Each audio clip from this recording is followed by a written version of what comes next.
Okay, so today we're going to be playing with the color blue. It seems to be the appropriate color for our age. I want you to start by assembling a sketchbook and making a loose grid of squares.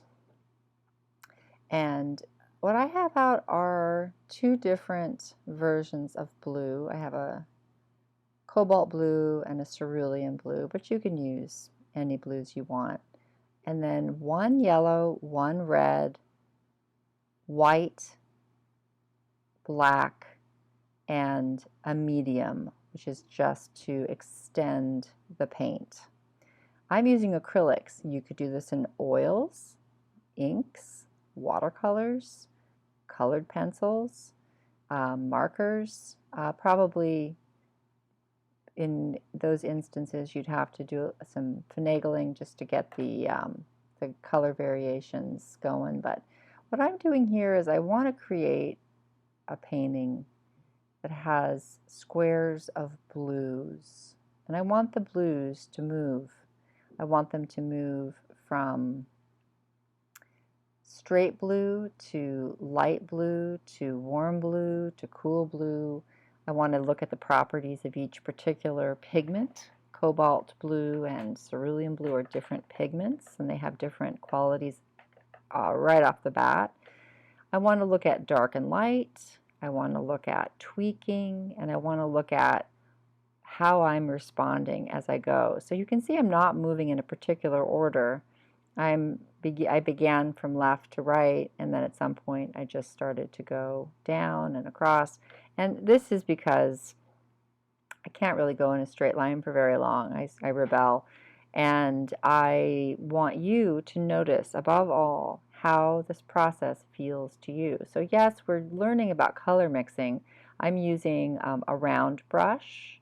I'm using just a little touch, a little teeny touch of these other pigments, the yellow and the red, and tweaking that color, changing the tone of that color, and then either using it dark or adding white, and then rinsing my brush and wiping my brush off with a paper towel. These are technical things. A little tiny bit of color to change a color is a sort of a technical skill that as you go along you learn that a little means a little, and you don't want to add too much or you're going to end up with green or purple or something else.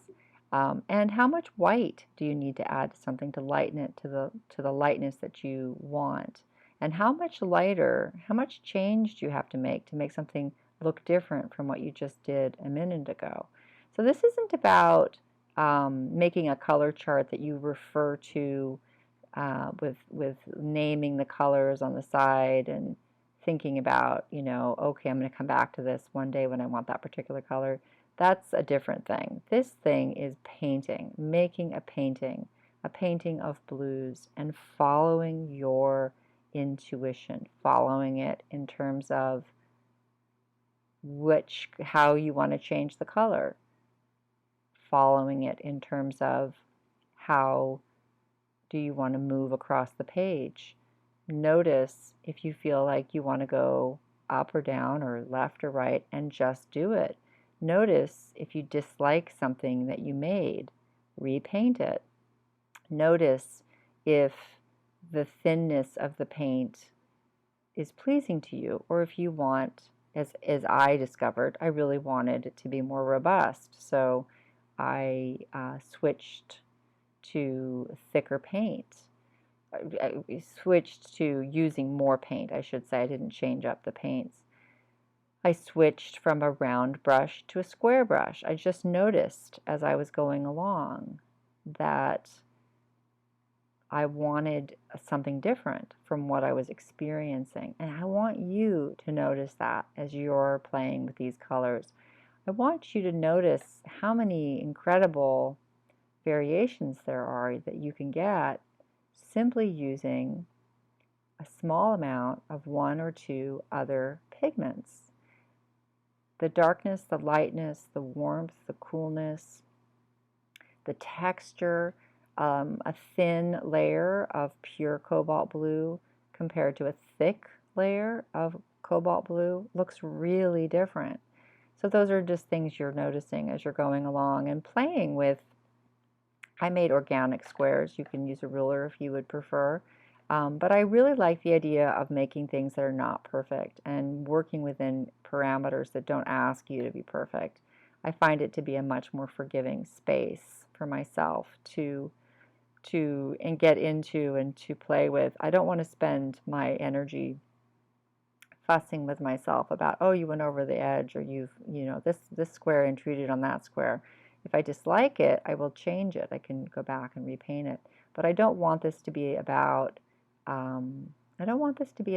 being perfect and making something that is this sort of a clinical or academic exercise. I want this to be about exploration and play. And as I'm going along and doing this and just noticing how all of these things feel, I also wanted to play with the idea of having an underpainting, because that's something I do in my paintings all the time, and it's so much fun. So what does that mean? Well, I'm taking my brush and a little bit of paint and water, and I'm just painting thin pigment across the surface of the paper. And I gave myself a couple of different places where I have the yellow, the red, and the black. And I'm letting them dry.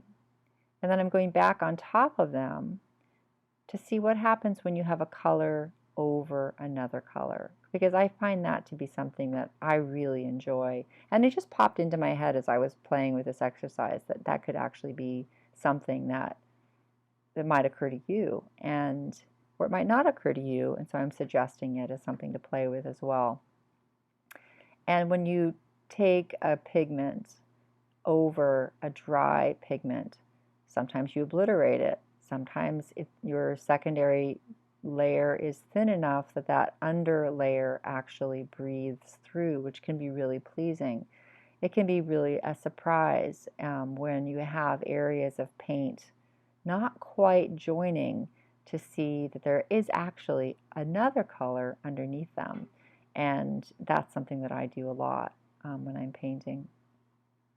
So checking to see if the paint is dry, mixing up, and this is a fun one for me because I love the combination of purple and yellow, and this blue is pushed with a little bit of red and lightened with white, and I'm painting it over yellow.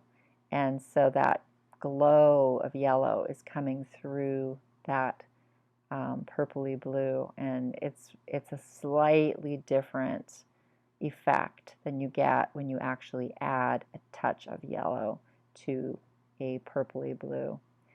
And playing is the name of the game, right, in all of these exercises. So as you go along, you might find yourself doing something out of the blue that just pops in.